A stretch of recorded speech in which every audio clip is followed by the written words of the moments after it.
Hi hello friends, പൂക്കാലം സീരിയലിൻ്റെ latest episode റിവ്യൂവിലേക്ക് എല്ലാവർക്കും സ്വാഗതം. അങ്ങനെ മനുവും അതുപോലെ അഞ്ജലിയും കൂടി അഞ്ജലിയുടെ വീട്ടിൽ എത്തിയിരിക്കുക കേട്ടോ ചെയ്യുന്നത്. എന്തായാലും അവർക്കൊരു വിരുന്നാണ് അവിടെ പ്ലാൻ ചെയ്തിരിക്കുന്നത്. അന്നൊരു ദിവസം അവിടെ തങ്ങിയിട്ട് പോകാൻ വേണ്ടിയിട്ടും അഞ്ജലിയുടെ അച്ഛനും അമ്മയും പറഞ്ഞിട്ടുണ്ട് കേട്ടോ. അതിനുശേഷം തന്നെ പിന്നീട് കാണിക്കുന്നത് സ്നേഹയും അതുപോലെ തന്നെ വരുണിനെയാണ്. അപ്പോൾ സ്നേഹയെ കൂട്ടിക്കൊണ്ട് വരികയാണ്. അതിനുശേഷം തന്നെ വരുണിൻ്റെ വൈഫിനെ കുറിച്ചൊക്കെ കാണിക്കുന്നുണ്ട് കേട്ടോ. കാണുമ്പോൾ ഇവൾ എൻ്റെ ജീവിതത്തിലെല്ലാം ആയിരുന്നു എന്നും ഇവളിപ്പോൾ നഷ്ടപ്പെട്ടു പോയപ്പോൾ ഞാൻ ഒന്നുമില്ലാത്തവനായി എന്ന രീതിയിലൊക്കെ പറയുന്നുണ്ട്. അങ്ങനെ സ്നേഹിക്കുന്നവർ നഷ്ടപ്പെട്ടു പോകുമ്പോഴാണ് അതിൻ്റെ വേദന അറിയുള്ളൂ എന്നൊക്കെ പറയുമ്പോൾ സ്നേഹയ്ക്കും ഒരുപാട് സങ്കടമാവുന്നുണ്ട്. സത്യമല്ലേ, സ്നേഹയും മനുവിനെ ഒരുപാട് സ്നേഹിച്ചിരുന്നു. ഇപ്പം മറ്റൊരാളുടെ സ്വന്തമാണ് മനു എന്നറിഞ്ഞതോടുകൂടി സ്നേഹ ആകെ തകർന്നിരിക്കുന്നതാണ്. അതിനുശേഷം തന്നെ അപ്പു എവിടെ എന്ന് പറഞ്ഞിട്ട് മോനെ കാണിക്കാനായിട്ട് പറയുന്നു. അങ്ങനെ അവൻ ഉറങ്ങുകയാണ്. അപ്പോൾ നിങ്ങൾ പുറത്ത് പോകുമ്പോൾ മോന് എണീറ്റ് എന്ത് ചെയ്യും, ആരുമില്ലെങ്കിൽ വിഷമിച്ച് കരയില്ലേ എന്ന് ചോദിക്കുകയാണ്. അങ്ങനെ കരയൊന്നുമില്ല, അവൻ എത്ര നേരം ഉറങ്ങും എന്നുള്ളത് എനിക്ക് നല്ല പോലെ അറിയാം, അതുകൊണ്ട് ആ കാര്യത്തിലൊന്നും ഒരു ടെൻഷനും ഇല്ല എന്നും പറയുന്നുണ്ട് കേട്ടോ. അങ്ങനെ പെട്ടെന്ന് തന്നെ അപ്പൂൻ്റെ അടുത്ത് വന്നിരിക്കുന്നുണ്ട് സ്നേഹ.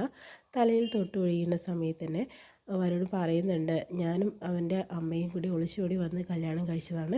അതുകൊണ്ട് തന്നെ മോനുണ്ടായിട്ട് കൂടി ആരും തന്നെ ഇന്നേ വരെ തിരിഞ്ഞു നോക്കിയിട്ടില്ല.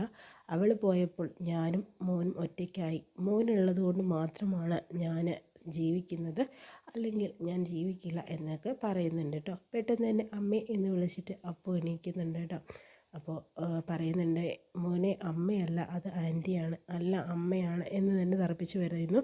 മോൻ എന്ത് വേണമെങ്കിലും വിളിച്ചു, അമ്മയെന്ന് വിളിക്കണമെങ്കിൽ അങ്ങനെ ആയിക്കോട്ടെ എന്ന് പറയുന്നു. ഇനി അപ്പോൾ വിഷമിക്കേണ്ട കാര്യമില്ല, ഞാനുണ്ടാവും അപ്പൂൻ്റെ കൂടെ എന്ന് പറയുകയാണ്. എന്നാൽ നമുക്ക് അപ്പുറത്തെ റൂമിലേക്ക് പോയാലോ? ശരി അമ്മേ എന്ന് പറയുകയാണ്. അച്ഛാ ടാറ്റാട്ടോ, ഇനി ആൻറ്റിയുടെ കൂടെയല്ല എൻ്റെ അമ്മയുടെ കൂടെ തന്നെയാണ് ഞാൻ ജീവിക്കാനായിട്ട് പോകുന്നതെന്ന് അപ്പു പറയുന്നുണ്ട് കേട്ടോ. അപ്പോഴത്തേനും വരുണനാകെ ഒരു വിഷമം പോലെ ആവുന്നുണ്ട്.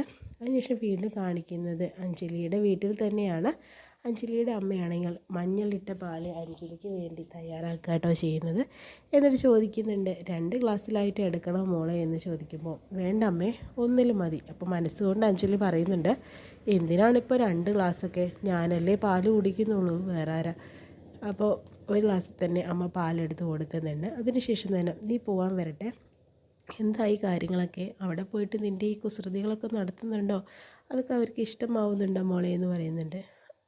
മനുവിൻ്റെ അച്ഛനും അമ്മയൊക്കെ പാവമാണ്, മുത്തശ്ശിയും. അതുകൊണ്ട് തന്നെ ഞാൻ എന്ത് ചെയ്താലും അവർക്ക് ഇഷ്ടമാണെന്നൊക്കെ അമ്മയോട് പറയുകയാണ് അഞ്ജലി. അതിനുശേഷം തന്നെ അവിടെ ഒരു നീ പോകാൻ വരട്ടെ എന്ന് പറഞ്ഞിട്ട് ഒരു മുല്ലപ്പൂ എടുത്ത് കൊടുക്കുന്നുണ്ട് കേട്ടോ. എന്തിനാ അമ്മ മുല്ലപ്പൂവൊക്കെ ചോദിക്കുമ്പോൾ ഞങ്ങളുടെ ഫസ്റ്റ് നൈറ്റ് ഒന്നും അല്ലല്ലോ ഇന്ന് എന്ന് പറയുകയാണ്. എന്നും കല്യാണം കഴിഞ്ഞ ആദ്യ കുറച്ച് നാളുകളിൽ എന്നും രാത്രി ഫസ്റ്റ് നൈറ്റ് തന്നെയാണ് എന്നൊക്കെ പറയുന്നുണ്ട് കേട്ടോ. മോള് ചെല്ല് പോടി എന്ന് പറഞ്ഞിട്ട് അഞ്ജലി റൂമിലേക്ക് പറഞ്ഞു വയ്ക്കുന്നു. അങ്ങനെ മനു ആണെങ്കിലോ ജാനിയെ ഫോൺ ചെയ്ത് നിൽക്കുക കേട്ടോ ചെയ്യുന്നത്. എന്നിട്ട് തിരിഞ്ഞു നോക്കുന്ന സമയത്ത് തന്നെ അഞ്ജലി പൂവൊക്കെ വെച്ചിട്ട് വരുമ്പോൾ എന്താ ഇത് എന്ന് ചോദിക്കുകയാണ്. അമ്മ ഇപ്പോൾ ഇങ്ങനെ ഒരുക്കി വിട്ടു, അവരുടെ വിചാരം എന്താ, നമ്മുടെ മധുവിധമാണ് എന്നും എന്നുള്ളതാണ് എന്നൊക്കെ പറയുന്നുണ്ട് കേട്ടോ അഞ്ജലി. വല്ലാത്തൊരു കഷ്ടം തന്നെ, ഇതിപ്പോൾ എങ്ങനെ പോയാൽ ശരിയാവില്ല എന്ന് മനു അഞ്ജലിയോട് പറയുന്നുണ്ട്. എത്രയും പെട്ടെന്ന് തന്നെ എല്ലാ കാര്യങ്ങളും തുറന്നു പറയണം, അല്ലെങ്കിൽ അച്ഛനും അമ്മയും അതുപോലെ തന്നെ എൻ്റെ വീട്ടുകാരൊക്കെ ആഗ്രഹിക്കുന്നത് നമ്മൾ രണ്ടുപേരും എന്നും ഒന്നായി ജീവിക്കാനാണ്, അത് മാത്രം നടക്കുന്നില്ലല്ലോ എന്നൊക്കെ പറയുന്നുണ്ട് കേട്ടോ. എന്തായാലും തനിക്ക് സൂര്യ കിട്ടുന്നവരെയും എനിക്ക് സ്നേഹം കിട്ടുന്നവരെയും നമുക്കിങ്ങനെ തുടർന്നു കൊണ്ടല്ലേ ഇരിക്കാനായിട്ട് പറ്റുള്ളൂ. പെട്ടെന്ന് തന്നെ നാടകമൊക്കെ പൊളിഞ്ഞു പോയിട്ടുണ്ടെങ്കിൽ അത് ഇവർക്ക് താങ്ങാനായിട്ട് പറ്റില്ല എന്ന് പറയുന്നു. മാക്സിമം നമുക്ക് നോക്കാം എത്ര വരെ പോകുന്നു എന്നുള്ളത്. ഇന്നത്തെ നാടകം അവസാനിച്ചു, ഇനി നാളെ എന്തൊക്കെ അഭിനയിച്ച് തീർക്കേണ്ടി വരും എന്നുള്ളതൊക്കെ അഞ്ജലി മനുവിനോട് ചോദിക്കുമ്പോൾ അത് നാളത്തെ കാര്യമല്ലേ, നാളെ തന്നെ നോക്കാമെന്നും മനു പറയാട്ടോ. അതിനുശേഷം തന്നെ പിറ്റേ ദിവസം രാവിലെ കാണിക്കുന്നുണ്ട് കേട്ടോ. അപ്പോൾ മനുവും അതുപോലെ അഞ്ജലിയും വന്ന് അഞ്ജലിയുടെ അച്ഛൻ്റെയും അമ്മയുടെ അടുത്ത് വന്നിരിക്കുന്നുണ്ട്. എന്നിട്ട് പറയുന്നുണ്ട് അഞ്ജലി, മനുവിന് കോഫി വേണോ എന്ന് ചോദിക്കാട്ടോ ചെയ്യുന്നത്. എനിക്ക് മതി എന്ന് പറയുന്നു. അപ്പോൾ തന്നെ വേണു പറയുന്നുണ്ട്, എന്തായാലും ചിത്രയുടെ ഫിൽറ്റർ കോഫിയുടെ അത്രയൊന്നും പോരാ ഇത് എന്ന് പറയുന്നു. ഇപ്പോൾ വീണ വന്നിട്ട് പറയുന്നുണ്ട്, എന്തായാലും ഇവിടെ ഒരാൾക്ക് എപ്പോഴും തന്നെ ചായയാണ്, അത് കടുപ്പത്തിൽ തന്നെ വേണം, അതുകൊണ്ടാണ് ഇങ്ങനെ ഉണ്ടാക്കുന്നത് എന്ന് പറയുന്നു. ഉച്ചയ്ക്ക് നല്ലൊരു മീൻ കറി തന്നെ ഞാൻ തയ്യാറാക്കുന്നുണ്ട് പറയുന്നു. അപ്പോൾ മനു പറയുന്നുണ്ട് ഉച്ചയോടുകൂടി ഞങ്ങൾ പോവും, ഉച്ചഭക്ഷണത്തിന് നിൽക്കില്ല എന്ന് പറയുമ്പോൾ വീണ പറയുന്നുണ്ട് ഞാൻ വിട്ടയച്ചിട്ട് വേണ്ടേ, എന്തായാലും ഉച്ചഭക്ഷണം കഴിഞ്ഞതിന് ശേഷം തന്നെ തിരിച്ച് മടങ്ങിയാൽ മതി എന്ന് പറയുന്നു. അതിനുശേഷം തന്നെ എന്തായാലും എനിക്ക് മസാജ് ചെയ്ത് കുളിക്കുകയൊക്കെ വേണം എന്ന് മനു പറയുകയാണ്. അതിനെന്താ, അത് ഇവിടെ തന്നെ ചെയ്യാലോ, ബിന്ദു പോയിട്ട് എണ്ണ കൊണ്ടുപോയോ എന്ന് പറയുന്നു. അപ്പോൾ അഞ്ജലി മസാജ് ചെയ്ത് തരും മോനെന്ന് പറയുന്നു. അഞ്ജലിക്ക് അതൊന്നും വശമില്ലല്ലോ, അതൊന്നും വേണ്ട എന്ന് പറയുമ്പോൾ ഇങ്ങനെ തന്നെയല്ലേ ശീലമാവേണ്ടത്. കാരണം എന്ന് വെച്ചിട്ടുണ്ടെങ്കിൽ ഇനി എല്ലാ കാര്യങ്ങളും മോൻ്റെ എല്ലാ കാര്യങ്ങളും അഞ്ജലി മോള് തന്നെയല്ലേ നോക്കേണ്ടത് എന്നും പറയുന്നുണ്ട് കേട്ടോ. അങ്ങനെ എണ്ണ കൊണ്ടുവന്നിട്ട് തേക്കാനായിട്ട് മനു അഞ്ജലി നിൽക്കുമ്പോൾ മനു പറയുന്നുണ്ട് അഞ്ജലി എന്തിനാ കയ്യിൽ എണ്ണയൊക്കെ ആക്കിയത്, അഞ്ജലി ഇങ്ങ് തന്നെ ഞാൻ ചെയ്തോളാം എന്ന് പറയാണ്. വേണ്ട വേണ്ട എന്ന് പറയുന്നു. അപ്പോഴത്തേനും അഞ്ജലിയുടെ അമ്മ അവിടെ നോക്കുമ്പോൾ വീണാൻ്റി നോക്കുന്നുണ്ട്. എന്തായാലും അഞ്ജലി തലയിൽ മസാജ് ചെയ്യും, അതായത് കഴുത്തിൽ മസാജ് ചെയ്യുന്നൊക്കെ പറയുന്നുണ്ട് കേട്ടോ. അമ്മയെ കണ്ടിട്ടാണ് മനു അങ്ങനെ പറയുന്നത്. അഞ്ജലിയും അങ്ങനെ ഒരു മസാജ് ചെയ്യുന്നത് നോക്കി സന്തോഷിച്ച് നിൽക്കുക കേട്ടോ വീണ ചെയ്യുന്നത് കേട്ടോ. അതിനുശേഷം മനു കുളിക്കാൻ പോകുന്ന സമയത്ത് തന്നെ ഷവർ ഓണാക്കുന്ന സമയത്ത് സോപ്പൊക്കെ മുഖത്ത് തേക്കുന്നുണ്ട്. വെള്ളം വരുന്നില്ല പൈപ്പിൽ. അങ്ങനെ അഞ്ജലിയെ വിളിക്കുന്നുണ്ട്. അഞ്ജലി വെള്ളം വരുന്നില്ലല്ലോ എന്ന് പറയുകയാണ്. അങ്ങനെ അഞ്ജലി വന്ന് നോക്കുന്നുണ്ട്. അപ്പോഴത്തേനും ശരിയാണല്ലോ, ഇന്ന് മോട്ടർ ഇടാൻ മറന്നു പോയെന്ന് തോന്നുന്നു, എന്തായാലും ഞാൻ ചെന്നിട്ട് പറയട്ടെ എന്ന് പറയുമ്പോൾ സോപ്പ് എഴുതിയിട്ട് മനുവിൻ്റെ ദേഹത്തോട്ട് വീഴാട്ടോ അഞ്ജലി. അങ്ങനെ കുറച്ച് നേരം കണ്ണിൽ കണ്ണ് നോക്കി നിൽക്കുന്നുണ്ട് രണ്ടുപേരും.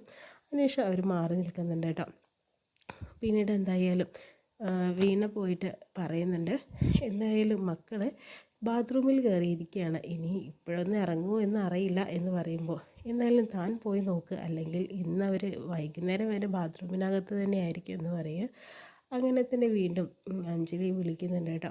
അങ്ങനെ ബിന്ദുജി വേഗം വന്നിട്ട് മോട്ടർ ഇടുമെന്ന് പറയുമ്പോൾ അവിടുത്തെ സെർവൻറ്റ് വന്നിട്ട് മോട്ടർ ഇടാൻ പോകുന്നുണ്ട്. അങ്ങനെ വെള്ളം വരുന്നു. പക്ഷേ അഞ്ജലിക്ക് പുറത്തിറങ്ങാനായിട്ട് പറ്റുന്നില്ല.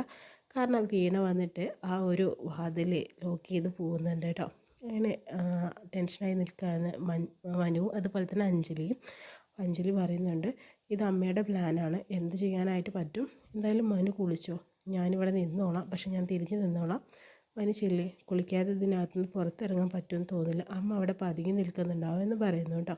അങ്ങനെ കണ്ണ് കെട്ടിയിട്ട് നിൽക്കുകയാണ്, തിരിഞ്ഞ് നിൽക്കുകയാണ് കേട്ടോ അഞ്ജലി ചെയ്യുന്നത്. അതിനുശേഷം മനു അവിടെ നിന്ന് കുളിക്കുന്നുണ്ട്. കുളിച്ചതിന് ശേഷം തന്നെ കുറച്ച് കഴിയുന്ന സമയത്ത് തന്നെ വീണ വന്നിട്ട് അമ്മ ഞാൻ കുളിച്ച് കഴിഞ്ഞു, മനു കുളിച്ച് കഴിഞ്ഞു എന്ന രീതിയിലൊക്കെ അഞ്ജലി പറയുന്നുണ്ട്. വീണ വന്നിട്ട് വാതിൽ തുറന്ന് വെക്കുന്നുണ്ട് കേട്ടോ. ശേഷം മനുവും അതുപോലെ തന്നെ അഞ്ജലിയും പുറത്തിറങ്ങുമ്പോൾ എന്താ അമ്മേ ഇങ്ങനെയാണോ, ആരെ ലോക്ക് ചെയ്ത് പോയത് റൂം എന്ന് പറയുമ്പോൾ, ബാത്റൂം എന്ന് പറയുമ്പോൾ അറിയില്ല എന്ത് പറ്റി എന്ന് പറയുക കേട്ടോ ചെയ്യുന്നത്. ഒന്നും പറയണ്ട, പുറത്തുനിന്ന് ആരും ലോക്ക് ചെയ്തതുപോലെ തോന്നി, കുറേ സമയമായി ഇതിനകത്ത്. എന്ത് ചെയ്യാനാണ്. മനു വേഗം തലയൊക്കെ നന്നായിട്ട് തോർത്ത്, അല്ലെങ്കിൽ പനി വരും എന്ന രീതിയിലൊക്കെ വീണ മനുവിനോട് പറയുന്നുണ്ട് കേട്ടോ. എന്നിട്ട് അങ്ങോട്ട് തിരിഞ്ഞു പോവുകയാണ്. പക്ഷേ അഞ്ജലിക്കും മനുവിനും കാര്യങ്ങളൊക്കെ മനസ്സിലാവുകയാണ് കേട്ടോ ചെയ്യുന്നത്. ഇവർക്കൊന്നും തന്നെ ചെയ്യാൻ പറ്റാത്തൊരവസ്ഥയാണ് കാണുന്നത്. ഇത്രയും കാണിച്ചുകൊണ്ടാണ് കേട്ടോ ഇന്നത്തെ എപ്പിസോഡ് വിശേഷങ്ങളൊക്കെ കഴിയുന്നത്.